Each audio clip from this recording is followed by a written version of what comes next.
Kinera, Pandamon, TKCK, Ouranos, double review. Hey friends, Tim here, welcome back to another video on Giz Audio. Today we have a double review. Yes, I'm literally running out of stuff to talk about at this point. January is a very slow month for Chi-Fi. Not a lot of new products are being released because of Chinese New Year's, and also not a lot of products in general are being shipped out to reviewers such as myself. So what better time to clear up the backlog? Both of these IEMs fall around the $50 mark, so you could consider both of them a couple more entries into the crowded budget space. And the big questions on everyone's mind is, do they compete?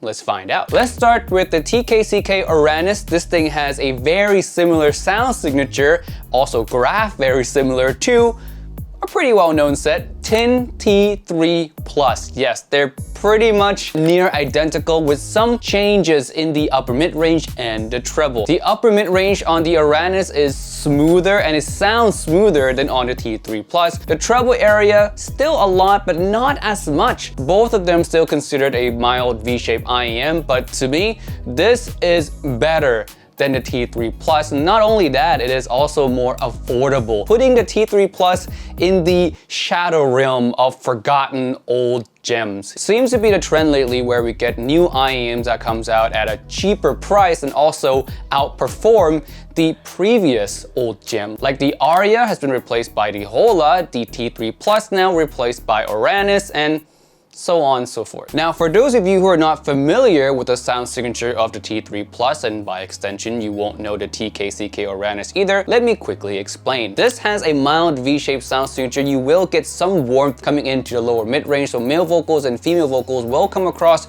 with more note weight than your typical flat neutral IEM. The bass on this is rather strong as well, and it hits really hard. You feel it in every track that has a good amount of mid-bass. This thing hits satisfyingly, and on top of that, it's not bleeding into the lower mid-range too much to ruin the timbral qualities of the vocals. The upper mid-range here is very well done. It has more of a delayed peanut gain, if you will, more of a slow incline slope, and that pairs really well with a slightly bit of a warmer lower mid-range. It gives the vocals and instruments that extra breathing room away from the bass frequencies, leading to a more open signature in general, while at the same time allowing for that really good hard-hitting amount of bass. And due to how balanced the upper mids and bass sound, vocals still come across forward and clear, even though you do get a lot of bass. Moving on to the treble area, you still get a little bit of a peaky feeling that you do get on the T3 Plus, though a little bit more remedied. So vocals have this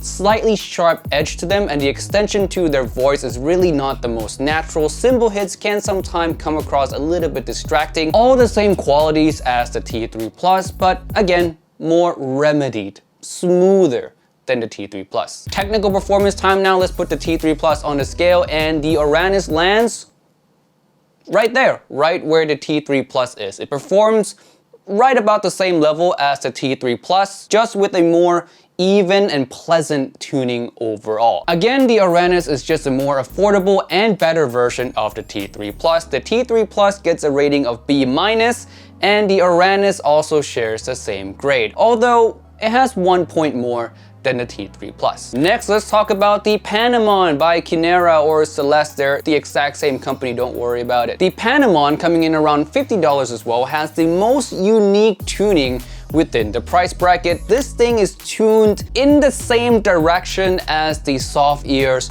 Twilight, but definitely a more budget-fied version of the Twilight. It has elements of it, but the execution not as flawless as the Twilight. But of course, it's, you know, 50-something dollars. I don't expect it to be perfect like something priced like the Twilight. So how does this sound? This thing has a very warm signature. So male vocals, female vocals, and instruments have this extra bit of heft and warmth to them. Now, this is already gonna be a big yes or a big no to some people out there. If you love a clean lower mid-range, then this is 100% not going to be for you. This is a niche pick IEM, I would say, more for people who know they like a warm tuning, or for someone who hasn't tried a warm tuning before and would like to try one for a relatively affordable price. Besides the warmer lower mid-range, the bass on this is also more focused on the mid-bass, so you won't get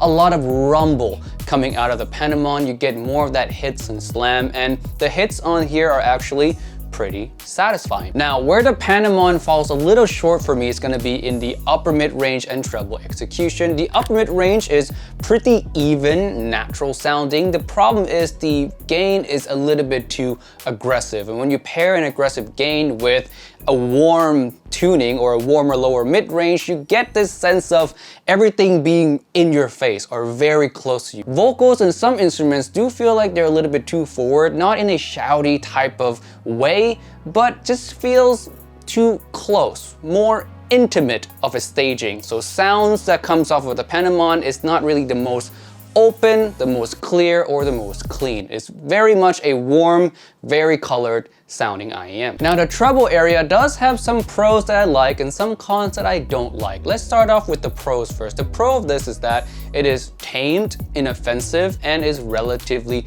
smooth. So the vocals and instrument timbres are going to come across very laid back, loungy, relaxing, and for some people that might just sound like heaven. But for me, and in comes the con, I find it way too relaxing, way too tame. So vocals, although very smooth sounding, don't have a natural feeling voice, doesn't have a natural feeling extension to them. The treble or upper mid-range decline starts a little too soon for me. I wish it has more energy going all the way to at least 6 or 7K. This starts to lose its energy around 3K or so, which causes the vocals and instruments to come across a bit dull. Technical performance time, and the Pandamon lands right behind the Starfield. Yes, it's not the most detailed IEM out there, and you don't expect that out of something that is both warm and somewhat leaning on being on the dark side. So details, and especially micro details, kind of